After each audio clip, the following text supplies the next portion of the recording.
गोविंद शिल्प घेऊन येत आहे 79 ट्विन बंगलोचा भव्य दिव्य पंढरपुरातील एकमेव प्रकल्प। आमच्या प्रकल्पाची वैशिष्ट्ये मनाला शांती देणारं महादेवाचं मंदिर, मुख्य रस्ता सुमारे 30 फुटांचा, अंतर्गत रस्ता सुमारे 20 फुटांचा, ग्रामपंचायत योजनेचा प्रत्येक बंगलोजला स्वतंत्र नळ, सांडपाण्याची सुरक्षित विल्हेवाट, सर्व टाइल्स ग्लॉसी आणि नामांकित कंपनीच्या, सर्व स्टेअर, खिडक्या, चौकटी सुपर ब्लॅक ग्रेनाइट, दोन्ही अटॅच बाथरूम पूर्णपणे टाइल्स, पंतप्रधान हर घर नल योजना पूर्णत्वाकडे, bathroom, basin, kitchen, CP fittings हे जगवार कंपनीचे, स्टील वर्क पूर्णपणे जिंदाल कंपनीचे, 1000 लिटर पाण्याची टाकी, 150 लिटर सोलर वॉटर हीटर सोबत वॉटर प्युरिफायर, प्रत्येक बंगलोजला स्वतंत्र पार्किंग, दर्शनीय भाग पूर्णपणे डॅटो टाइल्स, टाटा प्रवेश कंपनीचे आकर्षक भक्कम दरवाजा, फुटी उंचीचे सुरक्षित कंपाऊंड। मग विचार काय करताय? गोविंद शिल्प, पत्ता गट नंबर 95, हॉटेल अंगण शेजारी, टाकळी रोड, पंढरपूर। ताज्या घडामोडी पाहण्यासाठी आमच्या YouTube चॅनलवरील PVR म्हणजेच पंढरी वार्ता या न्यूजला सबस्क्राइब करा आणि शेजारील बेल आयकॉनवर क्लिक करा।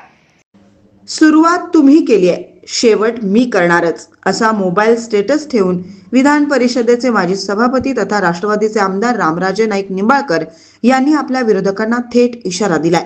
स्टेटसमध्ये कुणाचा नामोल्लेख नसला तरी रामराजेंचा इशारा हा मंत्री जयकुमार गोरे आणि माजी खासदार रणजितसिंह नाईक निंबाळकरांना असल्याची राजकीय वर्तुळात चर्चा आहे। रामराजे नाईक निंबाळकरांचे चुलत बंधू संजीव राजे आणि रघुनाथ राजेंच्या मुंबई, पुणे आणि फलटण मधील निवासस्थानांवर तसेच फलटण मधील संस्थांवर इन्कम टॅक्स विभागानं 5 फेब्रुवारी रोजी पहाटे धाडी टाकल्या होत्या।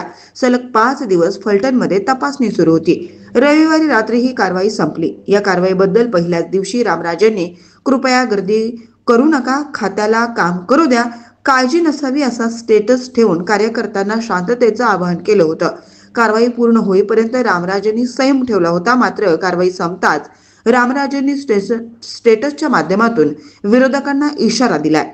माढा लोकसभा मतदारसंघात रणजितसिंह नाईक निंबाळकरांचा राष्ट्रवादीच्या शरदचंद्र पवार, धैर्यशील मोहिते पाटील यांच्याकडून पराभव झाला।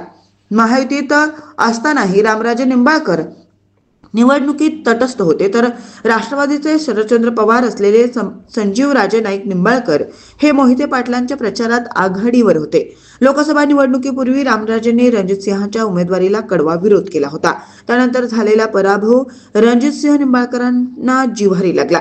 ही पार्श्वभूमी लक्षात घेता निंबाळकर कुटुंबियांच्या पाठीमागे प्राप्तिकर विभागाचा ससेमिरा लावल्याची राजकीय वर्तुळात चर्चा सुरू आहे। प्राप्तिकर विभागाच्या कारवाईवर प्रतिक्रिया देताना रणजितसिंह नाईक निंबाळकर यांनी म्हटलं होतं की संजीव राजेंनी इन्कम टॅक्स विभागाकडून झालेली चौकशी ही रुटीन आहे, यंत्रणेच्या कामकाजाचा भाग आहे।